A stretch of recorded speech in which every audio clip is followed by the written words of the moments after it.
The muzzle flash lit up the darkness for a fraction of a second, just long enough for Master Chief Derek Vance to watch the enemy machine gunner's head snap back and his body crumple behind the sandbag emplacement 847 meters away. Through his night vision device, Vance saw the fighter's two companions react with confusion, bending over their fallen comrade, completely unaware that death was already tracking them through a thermal scope. Two more suppressed cracks echoed across the mountain valley. Two more bodies dropped. "What the hell?" Vance whispered into his radio, watching enemy positions explode into chaos as fighters who'd been confidently manning their defenses suddenly started dying from an invisible threat. "Who's shooting?" "That would be me, Master Chief." The voice in his earpiece was calm, professional, carrying none of the adrenaline that should accompany eliminating multiple targets in pitch darkness. "Position 2. Engaging now." Vance swung his optics to the second defensive emplacement, just in time to see 4 more enemy fighters collapse in rapid succession. Bolt action, sight picture, trigger press, 4 shots, 4 kills, maybe 6 seconds elapsed time. This couldn't be happening. 1 shooter, total darkness, ranges approaching 1,000 meters, targets dropping like someone was playing a video game with cheat codes enabled. "Douglas," he hissed, "how are you? Position 3. Another burst of suppressed fire, though Vance still couldn't pinpoint where it was coming from. 3 more thermal signatures winked out on his screen. "Master Chief, might want to start moving. You've got about 45 seconds before someone in that compound realizes all their defensive positions just went silent." 23 Navy SEALs lay concealed in the rocks 300 meters from a fortified enemy compound. Every one of them a veteran warrior with years of combat experience, and every single one of them was staring slack-jawed at their night vision displays, watching the impossible unfold in real time. 7 hardened defensive positions, 30-plus enemy fighters, overlapping fields of fire designed specifically to create a kill zone no assault force could survive. The kind of defenses that had already defeated 2 previous American attack attempts, costing 8 lives and millions in damaged equipment, and someone named Douglas was eliminating them all like she was conducting a training exercise. Position 4, engaging, more bodies dropping. Position 5, engaging. The enemy fighters were starting to panic now, firing wildly into the darkness, their muzzle flashes revealing their positions before Douglas's bullets found them. Position 6 and 7, simultaneous engagement, and clear. All positions eliminated. You are cleared hot, Master Chief. I suggest you move quickly. Vance realized his mouth was hanging open. He snapped it shut and keyed his radio. Viper Team, advance to Phase Line Alpha. Douglas, maintain Overwatch and for God's sake, tell me you're not going to run out of ammunition. Plenty of ammunition, Master Chief. Though I may run out of targets if you don't hurry up. The compound is waking up. As the SEAL team rose from concealment and began their rapid assault, Vance found himself with a single burning question that would have to wait until after the mission. Who the hell was Douglas? And how had Admiral Harrington found someone who could do what they'd just witnessed? Because 12 hours ago, when a young female lieutenant had walked into their briefing tent, and Admiral Harrington had announced she'd be eliminating all 7 defensive positions by herself, Vance had been certain they were all about to die in a suicide mission led by some Pentagon bureaucrat's untested theory. He'd been so wrong it was almost funny. Except there was nothing funny about watching 38 enemy fighters eliminated in under 2 minutes by a shooter whose position he still couldn't identify, despite years of training to spot snipers. Viper 1. This is Douglas. You've got 4 fighters attempting to flank your left side. Engaging now. 4 more muzzle flashes in the darkness. 4 more bodies hitting the ground before they could threaten his team. Master Chief, Chief Petty Officer Marcus Webb panted over the radio as they sprinted toward the compound. I don't know who this Douglas is, but I'm buying them a drink when we get back. Hell, I'm buying them a whole bar. Get in line, Chief. I'm adopting them. They breached the compound's outer wall, explosives blowing the gate off its hinges, flashbangs detonating in blinding cascades of light and sound. The assault had begun, and it would be brutal, close-quarters battle where SEAL training and experience would determine who lived and who died.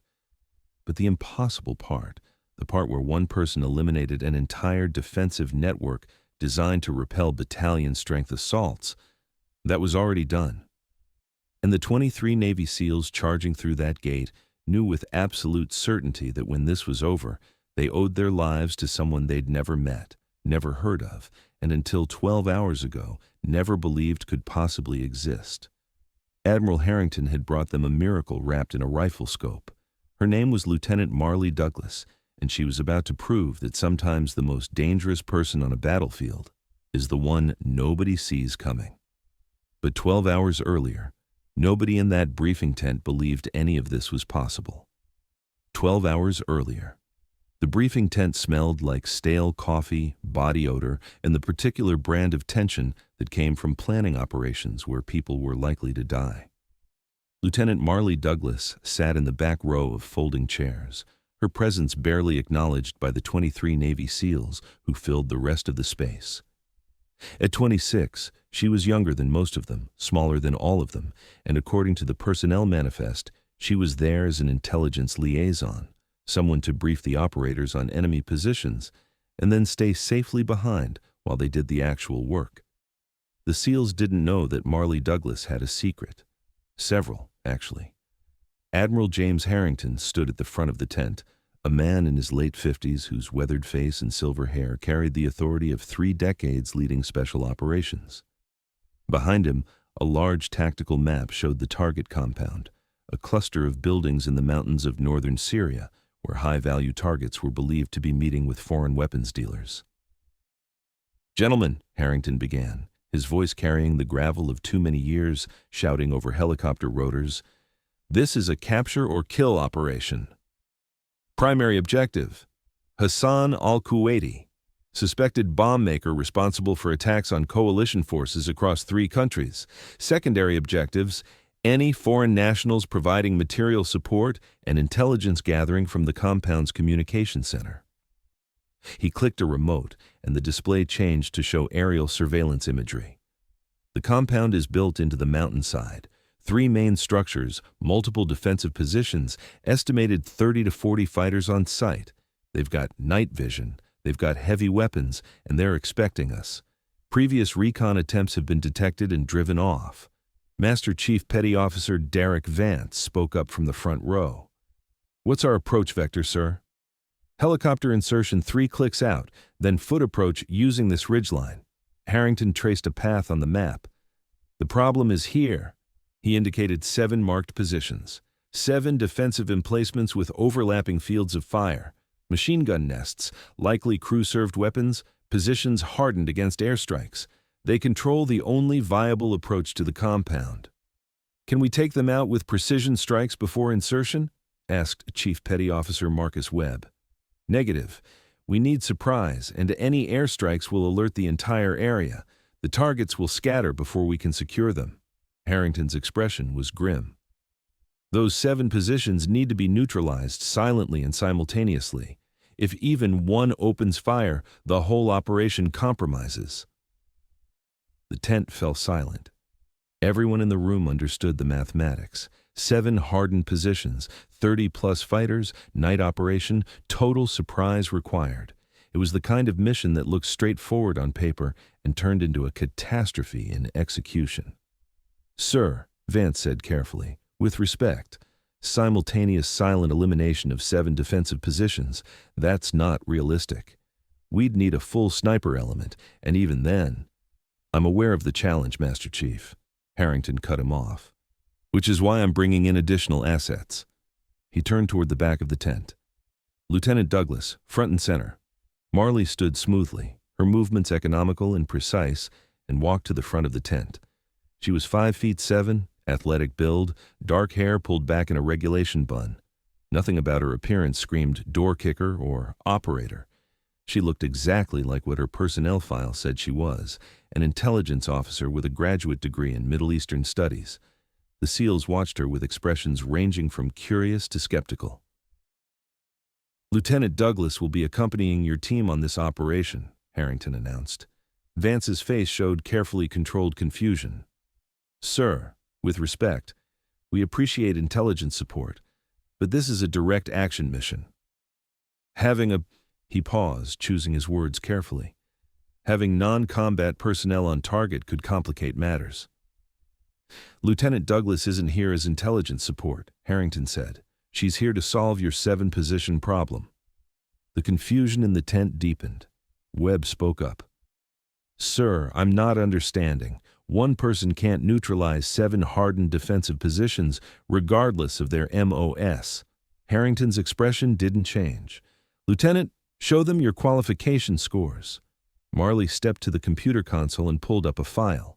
The screen filled with shooting qualification records. The SEALs leaned forward, reading the numbers, and the confusion transformed into disbelief. Sniper qualification, expert. Long-range precision, 98.7% hit rate at ranges exceeding 1,000 meters. Low-light operations, qualified. Night vision operations, qualified. Stress course scores that exceeded every benchmark in the database. This has to be a mistake, someone muttered from the middle of the room. It's not a mistake, Harrington said flatly. Lieutenant Douglas holds the current Marine Corps record for long-range precision shooting. She's completed advanced sniper training at 3 different schools. She's qualified on more weapon systems than anyone in this tent, including me. And she's going to eliminate all 7 of those defensive positions before you even reach the compound perimeter.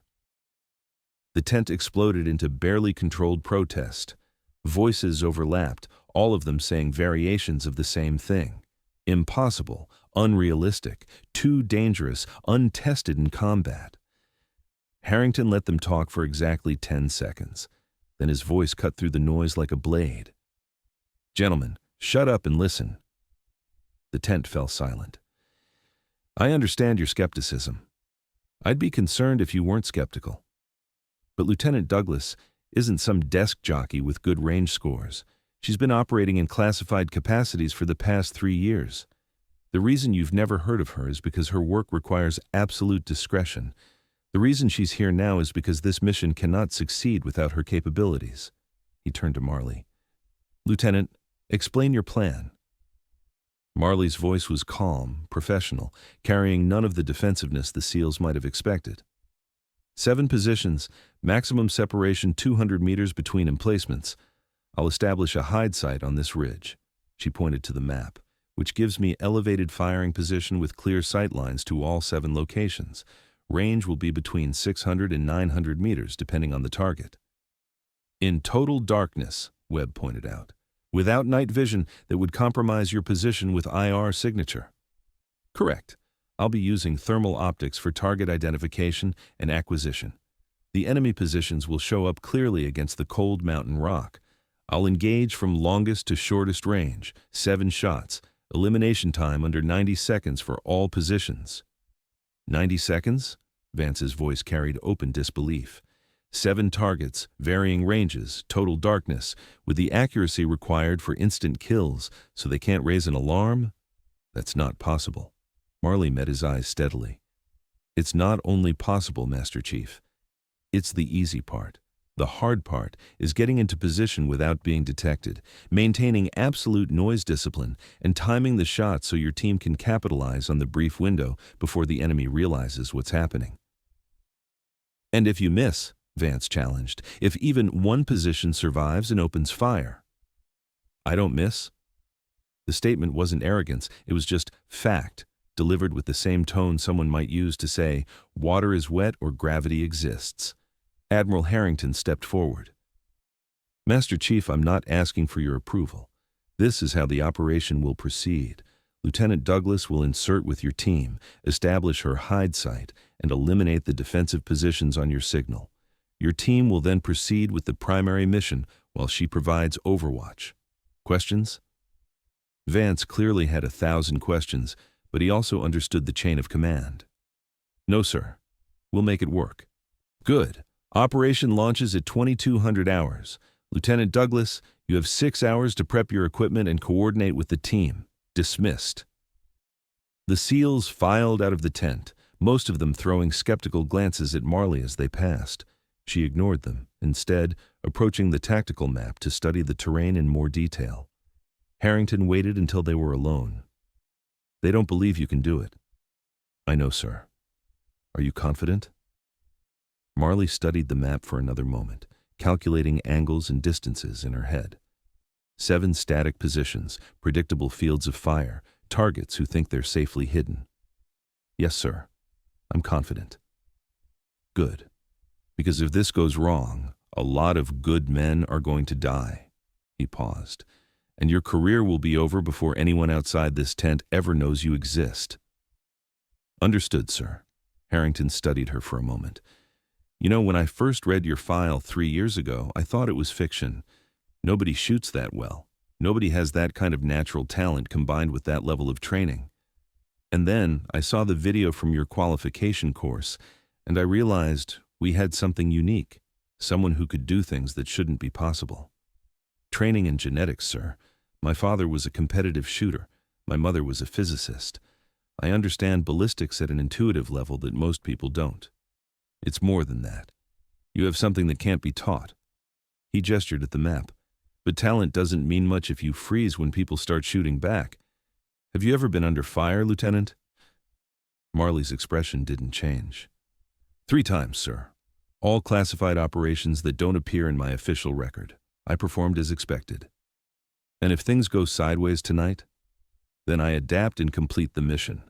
Harrington nodded slowly. I believe you. Now go make the SEALs believe it too. Preparation. The armory tent buzzed with the controlled chaos of operators preparing for combat. Marley moved through the space with quiet efficiency, selecting her equipment with the careful consideration of someone who understood that gear choices could mean the difference between success and catastrophic failure. Her primary weapon was a custom-built precision rifle, a bolt-action platform chambered in .300 Winchester Magnum, chosen for its balance of range, accuracy, and terminal ballistics. The rifle was equipped with a suppressor that would reduce her acoustic signature to a level unlikely to be heard beyond 200 meters, especially with mountain winds to mask the sound. The optic was where things got interesting. Instead of traditional night vision, which would emit telltale infrared signatures that enemy fighters with NVGs could detect, she'd mounted a thermal imaging scope, a cutting-edge unit that cost more than most cars and allowed her to see heat signatures through total darkness. That's some serious hardware. Marley turned to find Master Chief Vance standing behind her, his expression still skeptical, but at least making an effort at civility. It's adequate for the mission, Master Chief. Adequate. Vance picked up one of her rifle magazines, examining the match-grade ammunition. Most snipers I know would call this a dream setup. You're talking about it like it's a rental car. Tools are only as good as the person using them. True enough. He set the magazine down. Look, Lieutenant, I'm not trying to be an asshole here, but my men's lives depend on you doing something that sounds impossible. I need to know you can actually pull this off. Marley finished attaching her suppressor and turned to face him fully. Master Chief, I understand your concern. If I were in your position, I'd be skeptical too. But here's what I can tell you. I've been shooting competitively since I was 8 years old. By the time I was 16, I was winning national championships. I joined the Marine Corps at 18 and went through every advanced training course they could put me through. For the past 3 years, I've been doing work I can't discuss, in places I can't name, with results that speak for themselves. The Admiral mentioned 3 times under fire. What happened? Marley considered how much to say. First time was in Afghanistan. VIP extraction, hot LZ, enemy fighters in elevated positions. I provided overwatch while the assault team moved, eliminated 11 threats before they could engage our people. Second time was Somalia, similar situation. Third was Yemen, more complicated. The point is, I've done this before. I've performed under pressure, and I will perform tonight. Vance studied her face, looking for doubt or bravado and finding neither. What's your longest confirmed kill? 1,847 meters. Moving target, wind at 15 knots gusting to 20, downhill shot with a 15-degree angle requiring significant ballistic adjustment. Jesus. Where? Can't say, Master Chief. He nodded slowly, accepting the limitation. All right. Let's say you're as good as your record says. What do you need from us to make this work? Timing and communication. I'll need to be in position 30 minutes before you begin your approach. When I'm set, I'll call ready. You'll give me a 10-second countdown, and I'll engage starting at 0. Your team needs to be moving the instant I take the first shot, because you'll have maybe 2 minutes before someone realizes those positions aren't responding to radio checks. 2 minutes isn't much, time to cover 300 meters of rough terrain. Then I suggest you move fast, Master Chief, because that's all the window you're getting. Chief Webb joined them, his massive frame making the tent feel smaller. Master Chief, we need to discuss approach vectors if we're working with a sniper element. She's right here, Chief. Ask her directly. Webb turned to Marley. No offense, ma'am, but we usually coordinate with Overwatch before. None taken, Chief. Here's what I need from you. Marley pulled up the tactical map on a nearby tablet. I'll be here. She marked a position, which gives me angles on all 7 targets. Your approach should be from the southeast, using this ridge for concealment. Stay low, move slowly until you hear my first shot, then haul ass. I'll maintain overwatch on your advance, but my primary focus has to be the defensive positions. What if we encounter resistance you can't see from your position? Then you handle it the way SEALs always handle resistance, with overwhelming violence and professional competence. I'm not a miracle worker, Chief. I can clear your path, but I can't hold your hand once you're in the compound. Webb's expression shifted from skeptical to something approaching respect. Fair enough, ma'am. What about exfil? Same route out. I'll stay in position providing overwatch until you're clear. Then I'll displace and link up with you at the extraction point. If things go completely sideways and we get separated, I can get myself out. I've done escape and evasion training. I speak Arabic, and I can navigate by stars if I lose all my tech. Vance and Webb exchanged glances. The woman standing in front of them didn't match any preconceptions they'd had about intelligence officers or female personnel in combat zones. She talked like an operator, thought like an operator, and seemed completely comfortable with the idea of being alone in enemy territory with nothing but a rifle and her skills. All right, Vance said finally. We'll trust the Admiral's judgment. But Lieutenant, understand something. If this goes bad, my primary responsibility is to my team. If I have to choose between completing the mission and pulling you out, then complete the mission, Master Chief. I can take care of myself. Your job is to get Hassan al-Kuwaiti and get your men home alive. That's the priority. Vance nodded, a hint of approval in his expression. You might be all right, Lieutenant. Let's gear up. We launch in 4 hours. The next few hours passed in the peculiar mixture of tedium and nervous energy that preceded combat operations. Marley checked and rechecked her equipment, running through mental rehearsals of the shot sequence. 7 targets, varying ranges, all requiring instant incapacitation. No room for error, no opportunity for second shots if she missed. She'd done harder things, but the margin for error on this one was razor thin. As the sun set and darkness fell over the forward operating base, the assault team assembled on the helicopter pad. 23 Navy SEALs in full combat loadout, carrying enough firepower to level a small city, every one of them a professional warrior with years of training and combat experience. And Marley, smaller than all of them, carrying less gear, looking like she might be the team's junior intelligence analyst, rather than the person their entire operation depended on. Admiral Harrington appeared to see them off. He shook hands with Vance, exchanged brief words with several other team members, then approached Marley. Last chance to back out, Lieutenant. No shame in it if you're not ready. I'm ready, sir. I know you are, but I had to offer. He lowered his voice. Marley, these men are trusting you with their lives. Don't let them down. I won't, sir. Good. Then get on that helicopter and show the Navy what Marine Corps marksmanship looks like. The MH-60 Blackhawk lifted off at exactly 2200 hours, its rotors beating the air as it climbed into the darkness.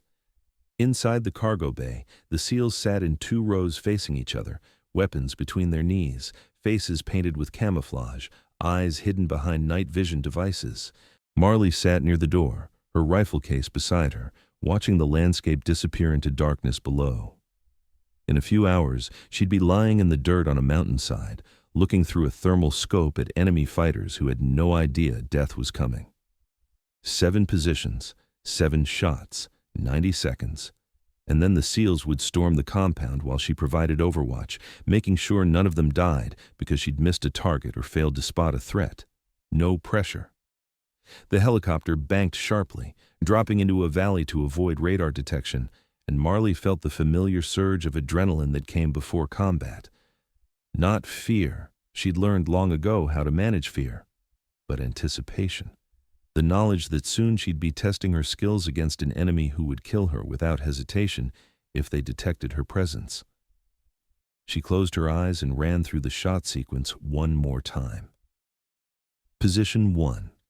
847 meters, wind from the northwest at 10 knots, target behind sandbag emplacement, headshot required. Position 2. 763 meters, wind same direction but elevated position creates different wind drift. Target likely wearing body armor, headshot required. Position 3, 698 meters. The calculations ran through her mind like music, each shot a note in a symphony of violence she'd compose in the darkness. By the time they reached the insertion point, Marley Douglas would be ready to prove that the Admiral's faith in her wasn't misplaced, and the SEALs would learn that sometimes the most dangerous person in the room is the one nobody expects. Insertion. The helicopter flared hard, its nose coming up as the pilot killed forward momentum 30 feet above the rocky ground. The SEALs fast roped out in smooth sequence, each man sliding down the thick rope and immediately taking a defensive position. Marley went fourth, her rifle case strapped to her back, hitting the ground and rolling away from the rope before coming up in a crouch. The Black Hawk lifted away immediately, not wanting to linger where enemy forces might hear its rotors. Within seconds, the sound faded into the distance, leaving 24 operators alone in hostile territory under a moonless sky. Vance's voice came through Marley's earpiece, barely a whisper. "Radio check." She clicked her transmit button twice, the prearranged signal for affirmative. Around her, the SEALs were forming up into their movement formation, every man knowing his position through countless hours of training and previous operations. "Douglas, you have the point to your hide site. We'll follow at 50 meters. Move out." Marley pulled out her GPS unit, confirmed her position, and began moving up the rocky slope. The terrain was treacherous, loose stones that could slide and make noise, scattered thorny vegetation that grabbed at gear, uneven ground that could turn an ankle in the darkness. But she'd trained in conditions like this, understood how to move quietly even over difficult terrain. Behind her, the SEALs followed like shadows. For all their size and the weight of their equipment, they moved with impressive stealth. This was what they did. Insert into hostile territory, move undetected, strike with devastating precision. They were professionals at the top of their game, but tonight they were depending on someone they'd met only hours before to clear their path. The hide site Marley had selected was a rocky outcrop about halfway up the mountain slope, positioned to give her clear sight lines to all 7 defensive positions below. It took 40 minutes of careful movement to reach it, every step placed with consideration for noise discipline and avoiding silhouettes against the skyline. When they reached the position, Marley immediately began setting up her rifle. She'd rehearsed this setup 100 times, could do it in total darkness by feel alone. Bipod deployed, rifle positioned, scope lens covers removed, ammunition staged for quick access. She activated her thermal scope and began scanning the compound below. Through the green-tinted display, the world resolved into patterns of heat and cold. The rocks were cool, appearing dark, but 200 meters below, 7 defensive positions lit up like beacons, each one showing the heat signatures of multiple human bodies clustered around crew-served weapons. Position 1. 3 fighters, 1 behind a heavy machine gun, 2 supporting. Range, 847 meters. Position 2, 4 fighters, similar setup. Range, 763 meters. She continued her scan, mentally cataloging each position, noting which targets would be her primary and which were secondary threats. The thermal scope showed details that would be invisible to the naked eye or even night vision. She could see which fighters were more alert based on their movement patterns, which positions had the best fields of fire, where the gaps in their defensive coverage existed. "Douglas, status?" Vance's voice in her ear. "In position. Beginning target assessment. Stand by." She spent 5 more minutes watching, learning the patterns. The enemy fighters were professional. They maintained their positions, stayed alert, communicated via radio at regular intervals. But they were also human, which meant they had tells. One guard who kept shifting his weight because he'd been standing too long, another who turned his head frequently to check behind him, suggesting he was nervous. These small details would help her predict their movements in the critical seconds before she fired. "Targets acquired," she whispered into her radio. 7 positions confirmed, multiple personnel at each. Ready to engage on your mark. "Copy. Stand by for 30 mics while we move into position." Marley settled into her hide, making herself comfortable. This was the part that most people didn't understand about sniping. The waiting. Sometimes you spent hours or even days in position, barely moving, barely breathing, waiting for the perfect moment. Tonight she'd only wait 30 minutes, but those 30 minutes would feel like hours while her adrenaline spiked and her mind ran through scenarios. She controlled her breathing, using the techniques she'd learned from meditation and yoga. In through the nose, out through the mouth, heart rate steady at 60 beats per minute, muscles relaxed but ready to engage. The rifle was an extension of her body, familiar and comfortable. The night air was cold at this elevation, maybe 40 degrees. Good for shooting. Cold air was denser, affected ballistics less than hot air. The wind was steady at about 8 knots from the northwest, with occasional gusts to 12. She'd need to account for that, but it was manageable. Through her thermal scope, she watched the enemy fighters go about their routine. Radio checks every 10 minutes, position rotations every hour. They were well-trained and disciplined, which actually made them more predictable. It was the undisciplined fighters who were harder to anticipate because they didn't follow patterns. "Douglas, Viper 1, Vance's voice. "We're in position, ready to move on your shots. Call when ready." Marley took a deep breath and let it out slowly. This was it. 7 shots, 90 seconds, no mistakes. "Roger, Viper 1. Beginning engagement sequence in 10 seconds, 9, 8, 7. She settled the crosshairs on her first target, the machine gunner in position 1. Through the thermal scope, his head was a bright spot of heat against the darker background. Range, 847 meters. Wind, 8 knots northwest. Temperature, 42 degrees. Angle, 15 degrees downward. Her finger found the trigger, taking up the slack. 3, 2, 1.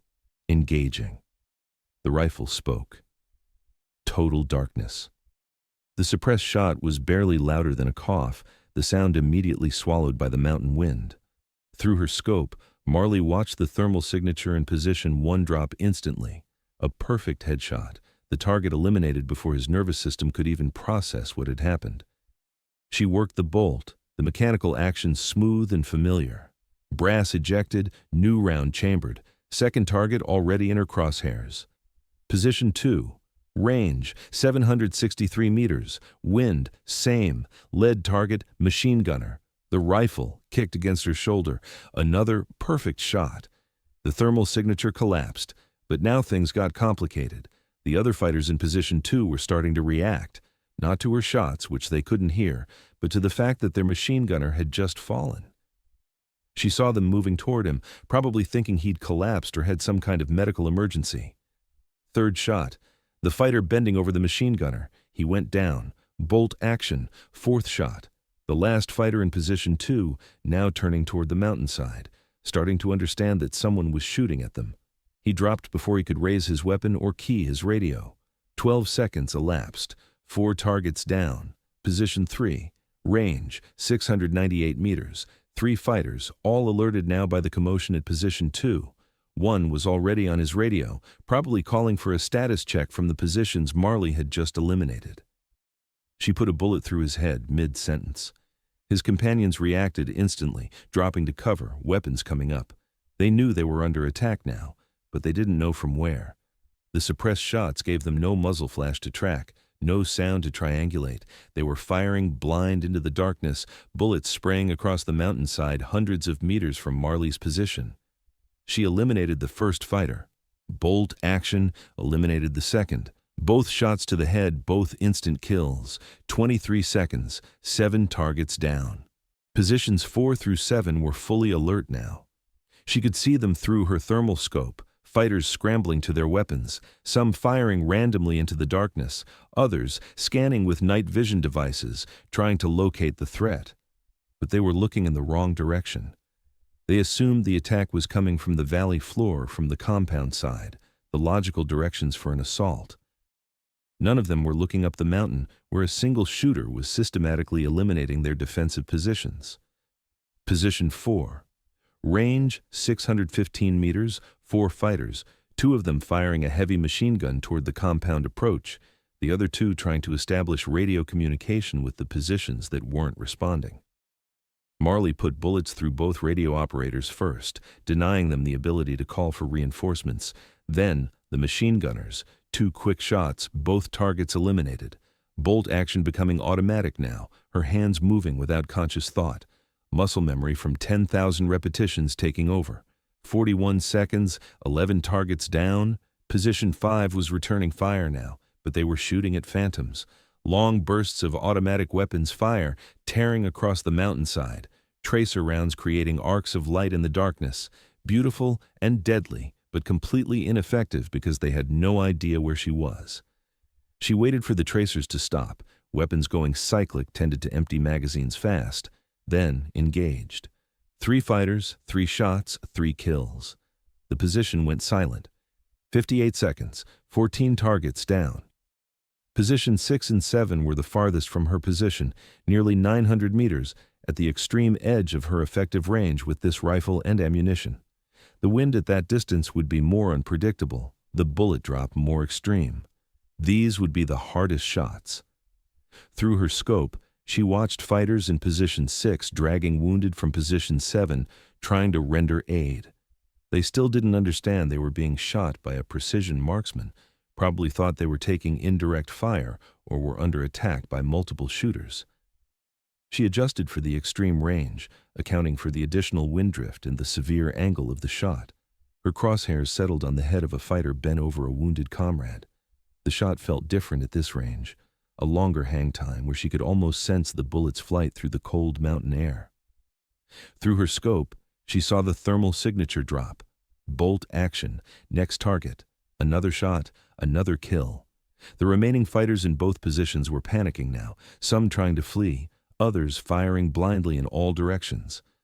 One fighter was on his radio, screaming for backup, for air support, for anything that could help them against an enemy they couldn't see.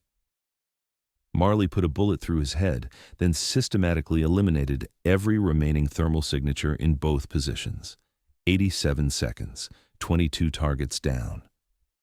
She scanned the 7 positions one more time, looking for any movement, any heat signature that indicated a survivor. Nothing. 7 defensive positions, completely neutralized, none of them having fired a single shot in her direction. Viper 1, Douglas. All positions clear. You are clear to advance. Jesus Christ. Vance's voice carried a mixture of awe and disbelief. We saw the whole thing through our night optics. That was... I don't even have words for what that was. Save the admiration for later, Master Chief. You have maybe 90 seconds before someone in that compound realizes those positions aren't responding. Move now. Copy. Viper Team, advance to Phase Line Alpha. Douglas, maintain overwatch. Through her scope, Marley watched the SEALs emerge from their concealment and begin their rapid advance toward the compound. They moved fast, too fast to be stealthy, but stealth was no longer the priority. Speed was everything now. She kept her rifle trained on the compound, scanning for new threats. Her primary job was done, but the mission was far from over. The SEALs would be vulnerable during their approach, and while she'd cleared the defensive positions, there were still 30-plus enemy fighters in the compound itself. 2 minutes after her last shot, she saw lights coming on in the compound's main building. Someone had finally realized something was wrong. Fighters started emerging from structures, moving toward the defensive positions to check on their comrades. Marley began engaging targets of opportunity. A fighter running toward position 1 with a radio, she dropped him at 650 meters. 2 fighters moving with weapons toward position 3, both eliminated before they'd covered 10 meters. The compound erupted into chaos. Fighters were running in all directions now, some trying to man defensive positions, others seeking cover, none of them understanding where the fire was coming from. Douglas, we're at phase line Bravo, 30 seconds to breach. Copy. Be advised, compound is fully alert. You're going to have heavy resistance. Understood. Keep their heads down. Marley switched her attention to the compound's main building, where she could see thermal signatures gathering, probably fighters organizing a defense. She couldn't penetrate the building's walls with her rifle, but anyone who stepped outside became a target. A door opened. 3 fighters emerged, weapons ready. She eliminated the first 2 before the third realized what was happening and dove back inside. Breaching now! Vance's voice carried the sounds of explosions and automatic weapons fire. The assault had begun. Through her scope, Marley watched the SEALs flow into the compound with professional violence. Flashbangs detonated, blowing out windows and doors. Gunfire erupted from multiple positions. The carefully planned operation had transformed into controlled chaos. Her job now was to make sure none of the enemy fighters could organize a counterattack or escape. She scanned constantly, looking for thermal signatures attempting to flank the SEAL positions or retreat from the compound. There. Movement on the north side of the compound. 4 fighters trying to escape through what they probably thought was an unwatched route. Marley adjusted her aim and began engaging. First target, down. Second target, starting to run. Lead the target, account for movement, down. Third and fourth targets, now aware they were being shot at, diving for cover. She waited for them to emerge, patient, knowing that eventually they'd move. One popped up, trying to sprint for better cover. She dropped him mid-stride. The fourth fighter stayed hidden, smart enough to realize that movement meant death. Marley kept her crosshairs on his position, waiting. 30 seconds, 60 seconds. Douglas, we've secured the primary structure. Multiple EKIA taking fire from the secondary building. Copy. I have eyes on a flanking position, north side. 1 target suppressed can provide support fire on your mark. Stand by. The transmission cut off in a burst of static and gunfire. Through her scope, Marley saw thermal signatures moving rapidly inside the compound, confused patterns that suggested close quarters battle. The SEALs were earning their money now, clearing rooms in a hostile compound where every door could hide fighters waiting to kill them. The fighter she'd been watching on the north side made his move, probably thinking everyone was too distracted to notice. He was wrong. Marley's bullet caught him as he rose from cover. Douglas, Viper 2. A different voice, Chief Webb. We've got wounded. Need you to keep that north approach clear while we establish casualty collection. Roger. North approach is clear. Be advised, I'm seeing movement in the eastern building. Might be additional fighters staging for counterattack. Copy. Engaging eastern building now. Marley watched as a fire team of SEALs maneuvered toward the eastern structure. One of them carried a Carl Gustaf recoilless rifle, a portable anti-armor weapon that could punch through reinforced walls. He dropped to one knee, aimed, and fired. The rocket streaked across the compound and detonated against the eastern building's wall, blowing a hole 3 feet wide.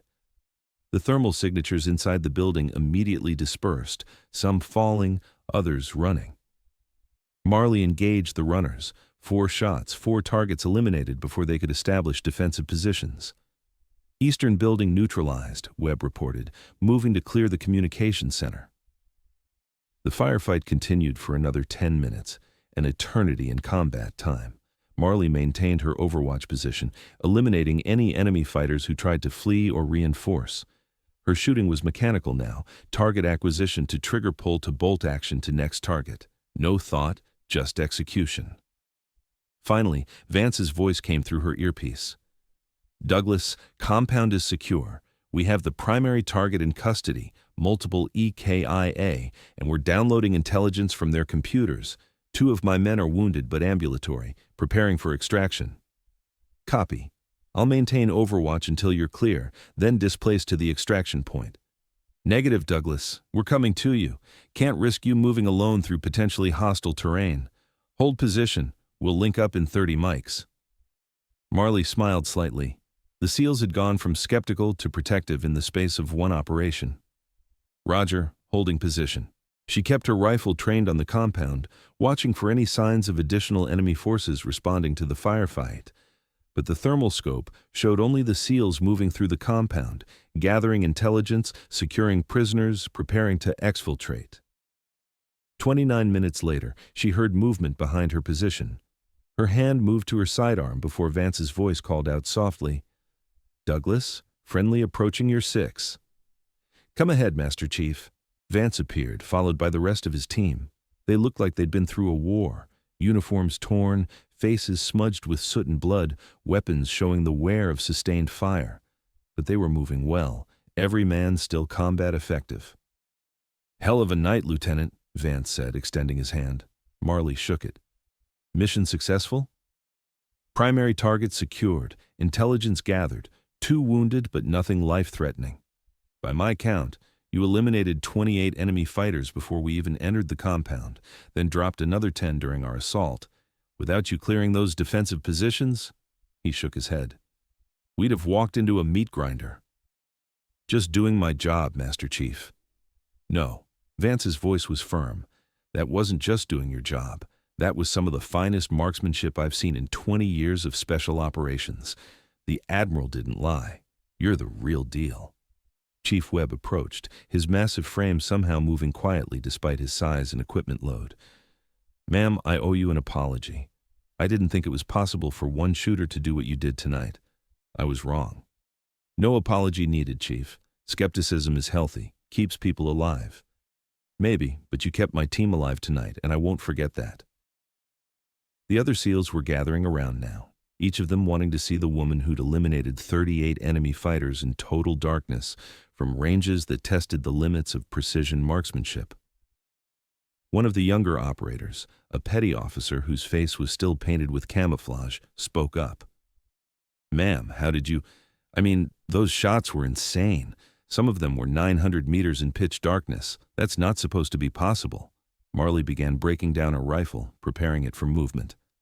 "It's just math, petty officer. Ballistics, wind calculation, range estimation. Once you understand the physics, it's just a matter of consistent execution. But under pressure, with our lives depending on it, pressure is just a mental state. You train until the skills are automatic, then you trust your training." She finished packing her rifle and stood. "Besides, the shooting was the easy part. The hard part was what you all did. Clearing a hostile compound against determined resistance. That takes courage I didn't need tonight." Vance checked his watch. "Extraction bird inbound in 20 minutes. Let's move to the LZ.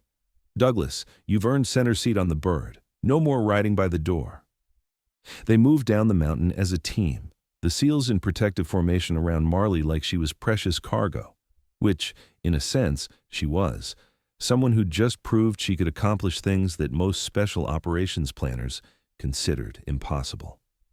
The extraction went smoothly. Twin Black Hawks came in fast and low, landed just long enough for the team to board, then lifted off and disappeared into the darkness. Behind them, the compound burned, destroyed to deny it to any remaining enemy forces. Marley sat in the center of the cargo bay, surrounded by SEALs who looked at her with a combination of respect, amazement, and the beginning of something like friendship. These men who doubted her 12 hours ago now knew exactly what she was capable of. Admiral Harrington would be pleased. The mission was a success, the primary target captured, intelligence gathered, and 0 friendly casualties. It was the kind of operation that would be classified for decades, studied by future generations of special operators, whispered about in bars where warriors gathered. And at the center of it all was Marley Douglas, who'd spent 90 seconds of focused violence, proving that sometimes the most dangerous person in the entire operational theater was the one nobody saw coming. Aftermath. The debriefing room was packed. Admiral Harrington sat at the head of the table, flanked by 2 officers Marley didn't recognize, probably intelligence types from further up the chain. Master Chief Vance and his team leadership occupied one side of the table. Marley sat alone on the other side, her rifle case on the floor beside her chair. Let's start with the metrics, Harrington said, pulling up a tablet. 7 defensive positions eliminated in 87 seconds, 28 enemy KIA during initial engagement, 0 survivors, additional 10 targets eliminated during compound assault, 2 friendly wounded, both already cleared for return to duty, primary target captured alive, intelligence windfall from captured computers and documents. By any measure, this was a textbook special operations success. He looked at Marley. Lieutenant Douglas, your performance exceeded every expectation. The video analysis of your shots is, well, it's already being classified at a level where most people will never see it. But the people who do see it are going to understand that we have a capability most nations don't even know exists. Thank you, sir. However, Harrington continued, your success creates a problem. We now have a unit of Navy SEALs who know about you, which means the secret is partially out. And we have potential future operations where your capabilities would be invaluable. I need to discuss your next assignment. Marley had expected this. Sir, I understood when I joined this program that I'd be working in a classified capacity for the foreseeable future. I'm prepared to continue in that role. Even if it means more operations like last night, more missions where you're the only thing standing between success and catastrophic failure? Especially then, sir. That's what I trained for. Vance spoke up. Admiral, permission to speak freely. Granted, Master Chief. Sir, Lieutenant Douglas saved my team's lives last night. There's no question about that. But asking one person to carry that kind of burden repeatedly, that's a hell of a lot of pressure. What happens when she finally misses, when the shot she needs to make is just beyond human capability? Marley answered before Harrington could. Master Chief, I appreciate your concern. But I've been training my entire life to push the boundaries of what's considered possible. Last night wasn't luck or a one-time performance. That's my baseline. And yes, eventually I'll encounter a situation where even my skills aren't enough. But until that day comes, I'm going to keep taking the shots that need to be taken. Chief Webb leaned forward. Ma'am, with respect, the Master Chief has a point. What you did last night was extraordinary, but it's not sustainable. Nobody can maintain that level of performance indefinitely. Eventually, fatigue or stress or just plain bad luck is going to catch up with you. Perhaps, but until it does, I'm the best option you have for situations like last night. How many other operators can you name who could have cleared those 7 positions silently and simultaneously? The room was quiet. Everyone knew the answer. 0.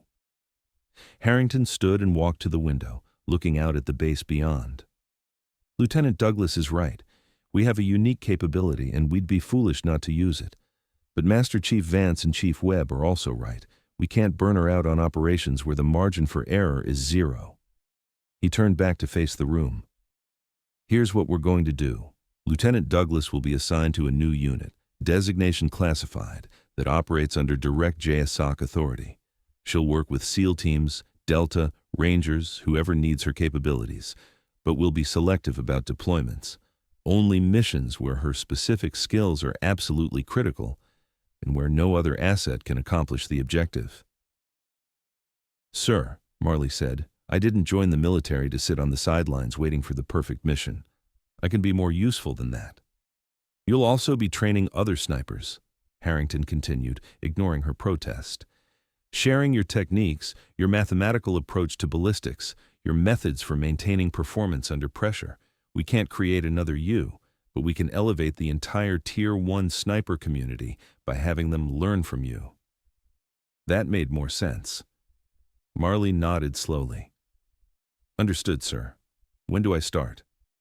Immediately. You'll rotate between training assignments and operational deployments. And Lieutenant? Harrington's voice softened slightly. What you did last night will save lives for years to come. The techniques you demonstrated, the proof that one highly skilled operator can accomplish what an entire platoon couldn't, that's going to change how we think about special operations. You've earned the right to choose your path forward. Vance spoke up again. Sir, if I could make a request, when Lieutenant Douglas does deploy operationally, I'd like her working with my team. We've seen what she can do, we trust her capabilities, and we've already established working rapport. Seems like it would maximize effectiveness. Harrington looked at Marley. Lieutenant? I'd be comfortable working with Master Chief Vance's team again, sir. They're professionals, and after last night, we understand each other's capabilities and limitations. Then it's settled. Lieutenant Douglas, you're officially attached to SEAL Team 7 for future operations requiring your skill set. Master Chief, she's yours when she's available. But remember, we don't waste this kind of talent on routine operations. Save her for the missions that matter. Understood, sir. The debriefing continued for another hour, going through every detail of the operation. The intelligence haul from the compound was significant. Information on weapons shipments, financial networks, and planned attacks that would keep analysts busy for months. The captured high-value target was already providing valuable information under interrogation. It was the kind of operation that justified years of training and billions of dollars in special operations funding. And at the center of it all was a 26-year-old lieutenant who'd spent 90 seconds proving that exceptional skill, properly applied, could change the outcome of an entire battle. When the debriefing finally ended, Marley gathered her gear and headed for the door. Vance caught up with her in the hallway. Lieutenant, hold up a second. She stopped and turned. Master Chief? I just wanted to say, when you walked into that briefing tent yesterday, I didn't think you could do it. I thought the Admiral was making a mistake, risking my team on someone untested in combat. I was wrong, and I'm man enough to admit it. No apology necessary, Master Chief. Your skepticism was justified. I was an unknown quantity. Maybe, but you're not unknown anymore. He extended his hand. It would be an honor to work with you again, Lieutenant. My team and I owe you our lives. Marley shook his hand firmly. Your team did the hard work last night, Master Chief. I just cleared the path. Don't undersell what your men accomplished. We're going to have to agree to disagree on that one. He smiled. But I'll tell you this. Next time someone tells me something is impossible, I'm going to think about you putting bullets on target at 900 meters in total darkness. You've expanded my definition of possible. That's all any of us can do, Master Chief. Keep pushing the boundaries until impossible becomes routine. She left him standing in the hallway and headed back to her quarters.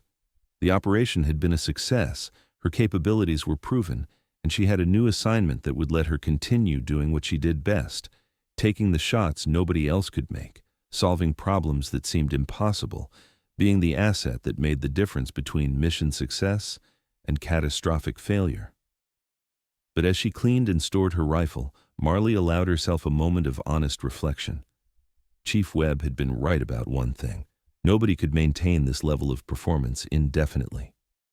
Eventually, she'd encounter a situation beyond even her considerable skills. A shot she couldn't make, a target she couldn't hit, a mission where her best wasn't enough. When that day came, she'd deal with it. But until then, she'd keep training, keep improving, keep pushing herself to be better than she was yesterday. Because somewhere in the world, there was another compound full of enemy fighters who thought they were safe behind their defenses. Another group of American warriors who'd need someone to clear their path. Another impossible mission waiting for someone skilled enough to make it possible. And when that call came, Marley Douglas would be ready. She'd always be ready. That's what made her different. That's what made her dangerous. That's what made her the person Admiral Harrington called when he needed miracles. 3 months later, the training range at Fort Bragg was brutally hot, the North Carolina sun turning the concrete firing positions into griddles. 20 sniper students from various special operations units stood in a loose semicircle, watching as Marley set up her rifle on the 1,000-meter range. The shot we're about to demonstrate is considered extremely difficult, she said, her voice carrying across the range. 1,000-meter target, 15-knot crosswind, elevated shooting position creating a 12-degree downward angle. Most sniper schools teach that this shot has about a 50% success rate, even for expert marksmen. She settled into position behind her rifle, her movements efficient and practiced. Through her scope, the target appeared impossibly small, a dinner plate-sized circle of steel barely visible against the berm. The key is understanding that ballistics is just physics. Wind drift, bullet drop, Coriolis effect. They're all calculable. Once you've done the math, execution becomes mechanical. She adjusted her scope's turrets, compensating for the conditions. The mental challenge is trusting your calculations enough to commit to the shot. She controlled her breathing, letting her body settle into perfect stillness. The crosshairs stabilized on the target, moving only with the micro-adjustments required to track the wind. The shot felt perfect the moment she broke it. Through the scope, she watched the bullet's impact, center mass on the target, the steel ringing audibly even at 1,000 meters. "That's one," she said, working the bolt and chambering another round. "Watch." She fired 4 more shots in rapid succession, each one finding the target with the same precision. 5 shots, 5 hits, less than 30 seconds elapsed time. The students were silent, processing what they'd just witnessed. "Now," Marley said, standing and stepping back from the rifle, "who wants to try?" A hand went up, a Marine Corps scout sniper, Staff Sergeant Rodriguez, who'd been shooting competitively before joining the military. Marley talked him through the setup, explaining her calculations, helping him understand the wind conditions and how to compensate. His first shot missed by 2 feet. "Common mistake," Marley said patiently. "You're overcompensating for the wind because it feels stronger than it actually is at this elevation. Trust your wind call, make the adjustment, try again." His second shot was closer. His third actually hit the target. "Outstanding, Staff Sergeant. That's the kind of improvement we're looking for. Everyone else, find a shooting position. We're going to spend the next 4 hours working on long-range precision until you can all make that shot consistently." The students dispersed to their firing positions, and Marley moved among them, offering corrections and guidance. This was her life now, a mixture of training assignments like this one and operational deployments when situations required her unique capabilities. In the 3 months since Syria, she'd conducted 4 more combat operations. One in Yemen, eliminating a cell of bomb makers who'd been planning attacks on commercial aviation. One in Somalia, providing overwatch for a hostage rescue mission. 2 in Afghanistan, supporting SEAL and Delta operations against high-value targets. Every mission successful, every shot on target. 0 friendly casualties while she was on overwatch.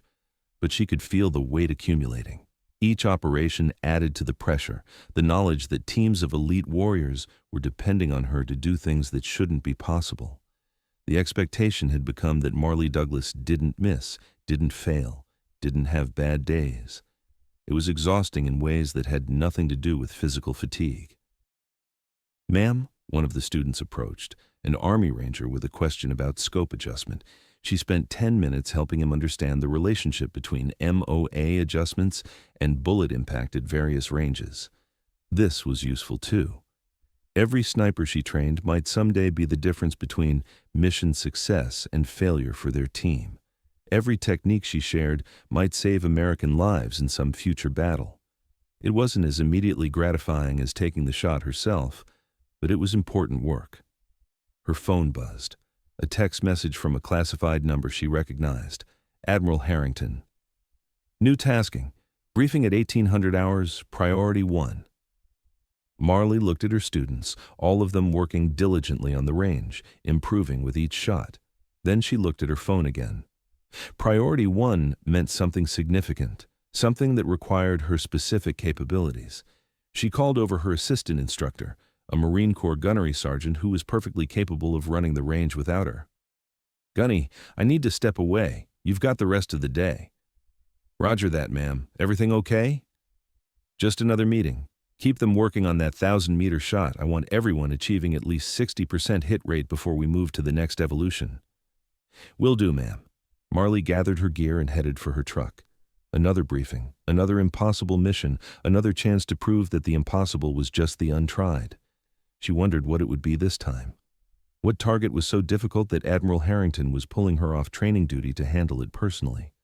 What situation was so critical that they needed the woman who'd cleared 7 defensive positions in 87 seconds of total darkness? Whatever it was, she'd be ready. She was always ready. That's what made her Marley Douglas, the sniper nobody knew existed until the moment they needed miracles delivered at the speed of a rifle bullet. The woman who'd turned impossible into routine. The operator who made sure that when SEAL admirals needed someone to clear enemy positions in total darkness, they knew exactly who to call. She drove toward the briefing, her mind already shifting into operational mode, ready for whatever came next. Because somewhere in the world, enemy fighters were manning defensive positions, thinking they were safe, thinking they were hidden, thinking they were ready for whatever the Americans might throw at them. They had no idea that Marley Douglas existed, and by the time they figured it out, it would already be too late. Thank you for watching. Subscribe to hear more powerful stories of brave women in uniform.